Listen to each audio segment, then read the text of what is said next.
Have you ever wondered why your mind feels like it has a mind of its own? You try to focus, stay positive, or break a bad habit, but it seems like your mind pulls you back into the same old patterns. If you've ever felt stuck, like no matter how hard you try, you just can't seem to escape the negative cycles of addiction, self-doubt, or even fear, you're not alone. The truth is, the mind can trap us without us even realizing it.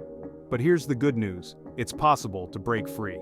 This audiobook is your guide to understanding how your mind works, why it controls you in ways you may not be aware of, and most importantly, how to take back control. Through simple, effective techniques, we'll explore how to rewire your brain, silence the mental noise, and create lasting habits that lead to success and freedom from addiction.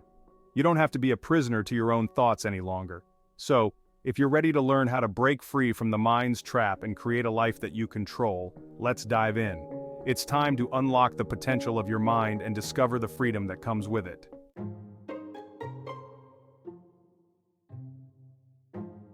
Chapter 1. Why your mind controls you without you even knowing. Ever feel like your mind has a mind of its own? Like it's dragging you around without your permission? You're not alone. Most of us feel this way at some point in our lives. We make promises to ourselves: I'm not going to eat that junk food, or this time, I'm quitting for good. But somehow, we end up right back where we started, doing the same things we swore we wouldn't. Why does this happen? Why do we repeat the same negative patterns or fall back into addiction even when we know it's bad for us? The answer lies in how your brain works. It's not that you don't have willpower or that you're weak. The truth is, your brain is designed to take the path of least resistance. And that often means it will choose comfort over change, even if that comfort is harmful. But don't worry, understanding how this works is the first step to taking back control. Let's start by looking at something called autopilot mode.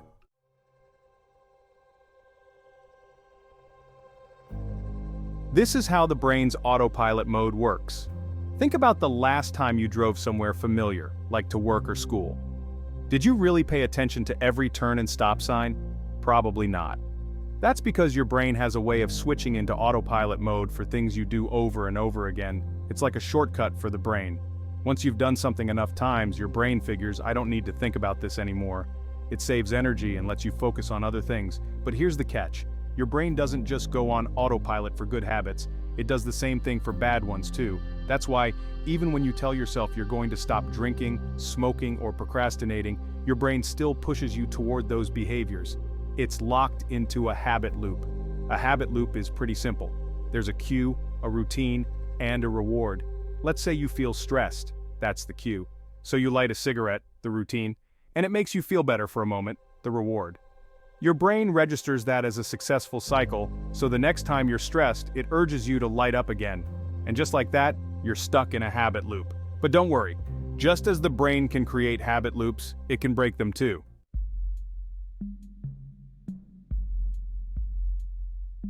Why does the mind love comfort, even when it's harmful? Have you ever wondered why it's so hard to step out of your comfort zone, even when you know staying there isn't doing you any good? The mind craves comfort because comfort equals safety, at least from your brain's perspective. It doesn't matter if that comfort comes from healthy habits or harmful ones. Your brain just wants to keep you in a familiar place. This is why change feels so hard. When you try to break free from an addiction or bad habit, your brain sees it as a threat. It throws up all sorts of resistance. You might feel anxious, restless, or even afraid. This is your brain's way of saying, let's just stick with what we know. The problem is, sticking with what you know often means staying in the same destructive patterns. It's important to realize that your mind isn't trying to sabotage you on purpose. It's just doing its job, keeping you in a place that feels safe, even if that place is harmful in the long run. Understanding this helps you see that the mind isn't the enemy. It just needs to be retrained. Have you ever wondered why cravings are so powerful? If you've ever battled addiction or tried to change a habit, you know how strong cravings can be. They feel like an unstoppable force, dragging you back into old behaviors. Why are cravings so powerful? It goes back to the reward system in your brain. Every time you give in to a craving, whether it's for a cigarette, a drink, or even scrolling through social media, your brain releases a chemical called dopamine. Dopamine makes you feel good, at least temporarily. And once your brain gets a taste of that dopamine hit, it starts craving more. The problem is, the more you give in to cravings, the stronger they become. Your brain starts associating certain situations or emotions with the behavior that gives you that dopamine hit.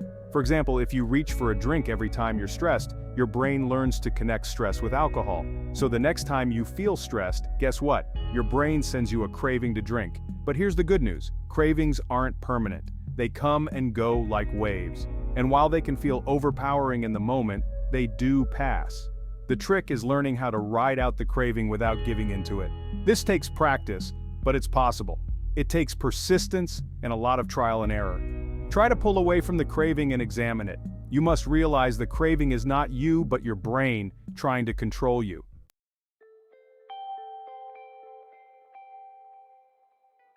Here are some real-life examples that make it more relatable. Meet Jake. Jake was a smoker for 10 years. Every time he felt stressed at work, he'd go outside for a smoke break. At first, it seemed harmless, just a way to calm down and relax. But over time, Jake found himself smoking more and more, even when he wasn't stressed. Jake tried to quit several times, but he always ended up back at square one. Why? Because his brain had created a habit loop around smoking. Stress was the cue, smoking was the routine, and relaxation was the reward. His mind had made smoking a part of his autopilot mode, and every time he tried to quit, the cravings would come rushing back, stronger than ever. It wasn't until Jake understood how his mind was working against him that he was able to break the cycle. He started practicing mindfulness and learned to recognize the cravings without acting on them. Instead of going outside for a smoke when he felt stressed, he'd take a few deep breaths or go for a short walk. Slowly but surely, Jake rewired his brain, and now he's been smoke-free for over 2 years.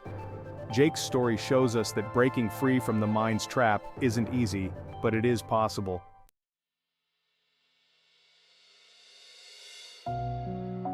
Conclusion. Recognizing the trap is the first step. So, what can we take away from all this? The mind is powerful, and it can trap us in cycles of addiction and negativity without us even realizing it. But the good news is, once you recognize how your mind works, you can start to break free. It's not about having more willpower, it's about understanding the habit loops and cravings that are controlling you. By becoming aware of these patterns, you're already taking the first step toward change. You don't have to stay stuck in the mind's trap. With time, patience, and the right techniques, you can take back control of your mind and your life.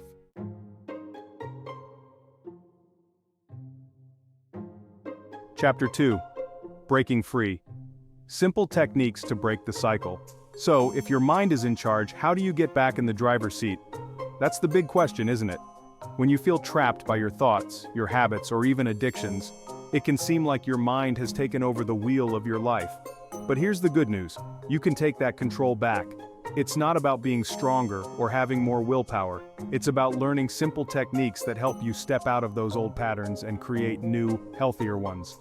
In the last chapter, we talked about how your brain goes into autopilot mode, locking you into habits that don't always serve you. Now we'll dig into how you can break out of that autopilot. It's not as hard as it might seem. In fact, it starts with something incredibly simple, being aware.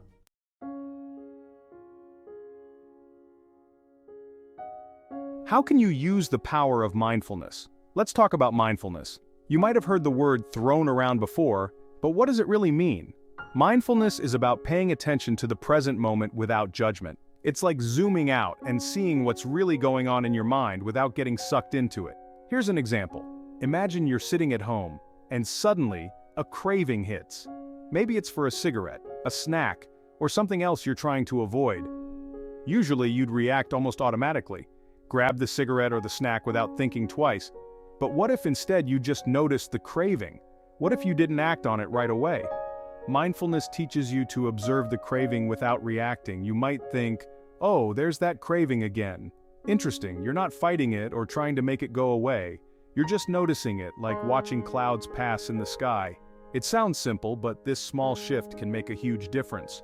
When you become mindful of your thoughts and cravings, they lose their power over you. Instead of being controlled by your mind, you start to watch your mind. And when you're watching, you can choose how to respond rather than reacting on autopilot.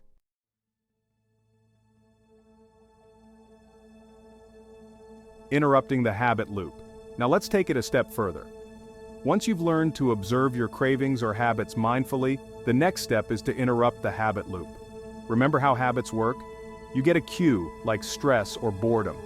Then you follow a routine, like reaching for a snack or a drink, and finally, you get a reward. a temporary feeling of relief or pleasure. To break this cycle, you don't have to eliminate the cue or even the craving.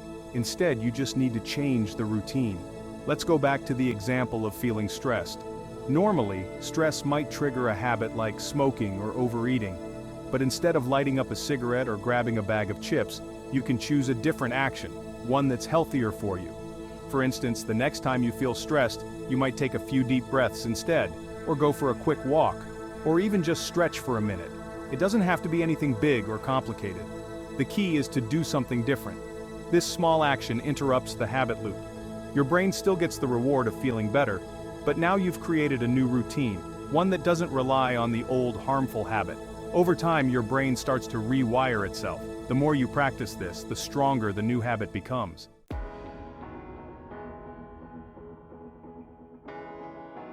Building new positive habits. Of course, your mind isn't going to make this easy for you at first. Remember, your brain likes comfort and familiarity, even if it's bad for you. So when you try to build new habits, your mind might resist. You might hear thoughts like, this isn't going to work, or it's too hard, but here's the thing, your mind is wrong. Building new habits takes time, but it's totally doable. You just have to start small. Don't try to overhaul your whole life in one day. Focus on one small habit at a time, and be consistent with it. Even if it feels awkward or uncomfortable at first, stick with it. Let's say you want to start exercising to replace a negative habit. You don't need to run a marathon on the first day. Start by walking for 5 or 10 minutes. Or if you're trying to cut down on screen time, set a timer and step away from your phone for just 10 minutes. Little by little, these small steps add up, and before you know it, the new habit becomes part of your routine. The key to building new habits is consistency. The more you repeat the new action, the more it becomes part of your brain's autopilot mode. And just like the old habits, the new ones will eventually take root and feel natural.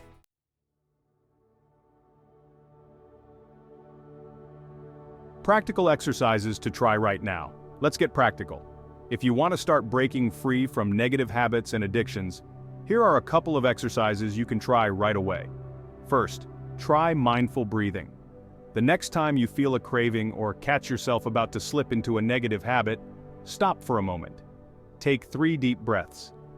As you breathe in, focus on the air filling your lungs. As you breathe out, feel the tension leaving your body. This simple act of focusing on your breath helps ground you in the present moment and creates a pause between the craving and your reaction. Another technique is to create a 5-minute rule. When you feel the urge to act on a bad habit, tell yourself, I'll wait 5 minutes. During those 5 minutes, you might distract yourself by doing something else, listening to music, reading, or walking around. Most cravings pass in a few minutes, so by the time your 5 minutes are up, the urge might have lessened or disappeared altogether. Finally, you can start a positive habit journal. Each day, write down one small positive habit you want to practice. It could be drinking more water, spending 5 minutes meditating, or taking a short walk. At the end of the day, jot down how it felt to do that habit.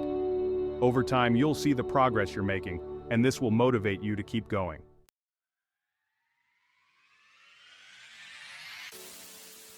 Conclusion: you're back in control.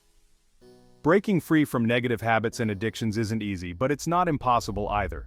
The key is to become aware of the patterns in your mind and take small, consistent steps to change them. You don't have to be a prisoner of your mind's autopilot mode. By practicing mindfulness, interrupting the habit loop, and building new positive habits, you can regain control of your life. Remember, it's not about perfection, it's about progress. Every small step you take toward breaking the cycle is a step toward freedom. So start today. Start small, and know that with time, patience, and practice, you can break free from the mind's trap.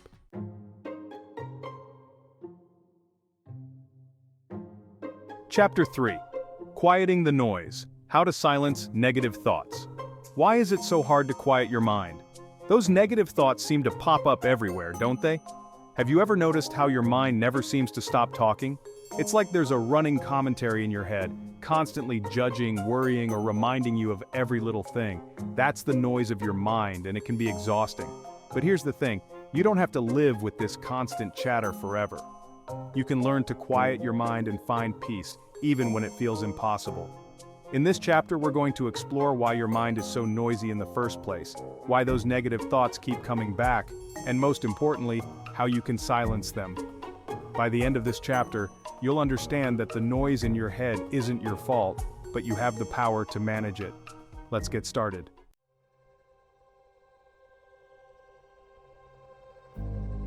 Why your mind won't shut up. Have you ever wondered why your mind keeps talking, even when you don't want it to? The answer lies in how our brains are wired. Your brain's main job is to keep you safe and alive. It's constantly scanning for danger, thinking about what might go wrong and reminding you of things you should do. That's why it sometimes feels like your brain is on overdrive, especially when you're stressed or worried. But there's a catch. While this constant mental chatter might have helped our ancestors avoid real danger, today it often works against us. Instead of protecting us from predators, the mind now gets stuck in cycles of worry, fear, and negativity. It's like an overactive alarm system that keeps going off even when there's no real threat. For example, let's say you're trying to quit smoking. Your mind might start bombarding you with thoughts like, "You'll never be able to do this," or "Just one cigarette won't hurt." Even though you know those thoughts aren't helpful, they're hard to ignore. That's because your brain is wired to cling to negative thoughts. It's just trying to protect you from discomfort, but in reality, it's keeping you stuck.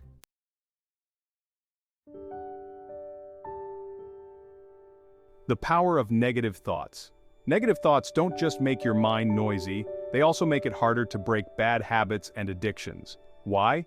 Because your brain believes what you tell it. If you keep thinking, "I'll never be able to quit," or "I'm not strong enough," your brain starts to believe that's true. And when you believe it, you act on it. You fall back into the same old habits, not because you're weak, but because your mind has convinced you that change is impossible. Negative thoughts also create stress, and stress makes addiction worse. Think about it. When you're stressed, your brain wants comfort, so it pushes you toward habits that give you temporary relief. Whether that's smoking, drinking, overeating, or any other addiction. It's a vicious cycle. The more you listen to negative thoughts, the more stress you feel, and the more likely you are to turn to unhealthy habits for relief. But here's the good news. Just because those thoughts pop into your head doesn't mean you have to listen to them. You have the power to quiet the noise and retrain your mind to think in ways that support you, instead of working against you.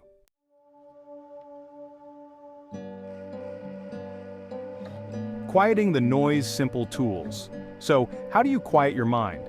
It might seem like an impossible task, but it's actually simpler than you think. You don't need to completely silence your thoughts. After all, you're human, and your brain will always have something to say. But you can learn to manage the chatter so it doesn't control you.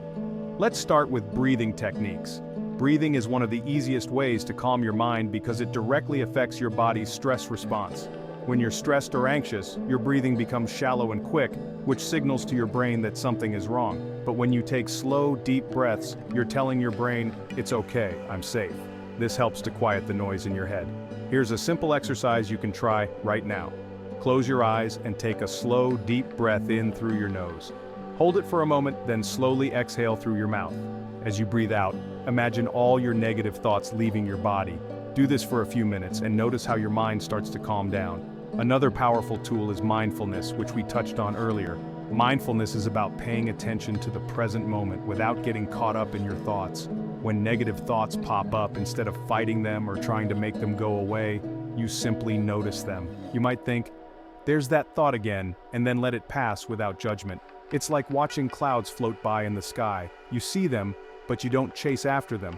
The more you practice mindfulness, the more you'll realize that your thoughts aren't facts. Just because your mind says something doesn't mean it's true. This gives you the freedom to choose which thoughts to pay attention to and which ones to let go.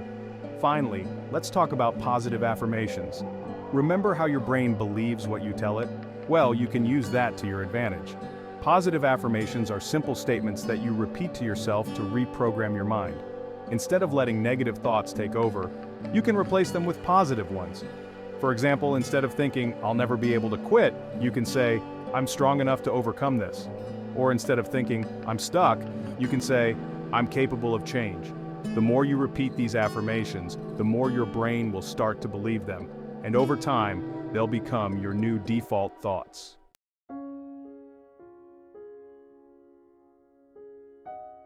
Let's put all of this together with a quick exercise you can use anytime, anywhere to calm your mind.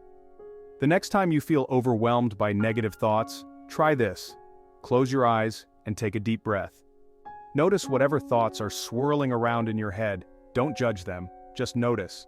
As you exhale, imagine those thoughts drifting away like clouds in the sky. Repeat a positive affirmation, like I am calm or I am in control. Continue breathing deeply for a few moments, focusing on the present moment. This exercise helps to create space between you and your thoughts. It reminds you that your mind doesn't have to control you. You have the power to quiet the noise and choose how to respond.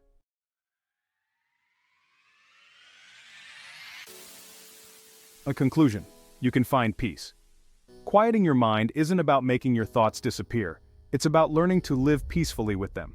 The truth is, your mind will always produce noise. That's just part of being human. But with the right tools, you can turn down the volume and stop letting those negative thoughts control your life. Breathing techniques, mindfulness, and positive affirmations are simple, but they're incredibly powerful when practiced consistently. By using these techniques, you'll start to notice that the noise in your head gets quieter, and you'll feel more in control of your thoughts and actions. And when your mind is quiet, you're free to live the life you truly want, without being held back by negativity or addiction. So take a deep breath and start practicing. Peace of mind is within your reach. You just have to choose it.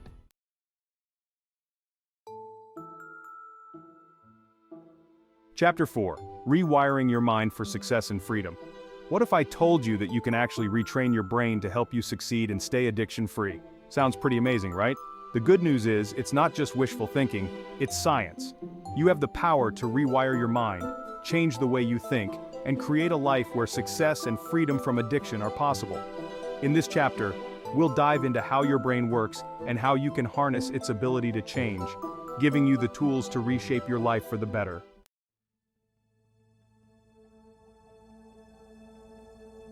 Neuroplasticity, the brain's superpower. Let's start with an incredible concept: neuroplasticity. It might sound complicated, but it's actually pretty simple. Neuroplasticity means that your brain isn't set in stone. It can change, grow, and adapt throughout your life. Every time you learn something new or create a habit, you're literally rewiring your brain. Think of it like a garden. When you repeat certain thoughts or actions, you're planting seeds and watering them. Over time, they grow into strong plants, or in this case, neural pathways. Here's how it works. If you keep repeating the same thoughts or behaviors, like smoking or negative thinking, you're strengthening the pathways in your brain that make those habits automatic. It's like walking the same path over and over again in the woods. Eventually, that path becomes clear and easy to follow. But the great news is, you can create new paths, ones that lead you toward success and freedom. Neuroplasticity is your brain's superpower. No matter how long you've been stuck in a certain habit or way of thinking, you can always change it. And that's where rewiring your brain comes into play.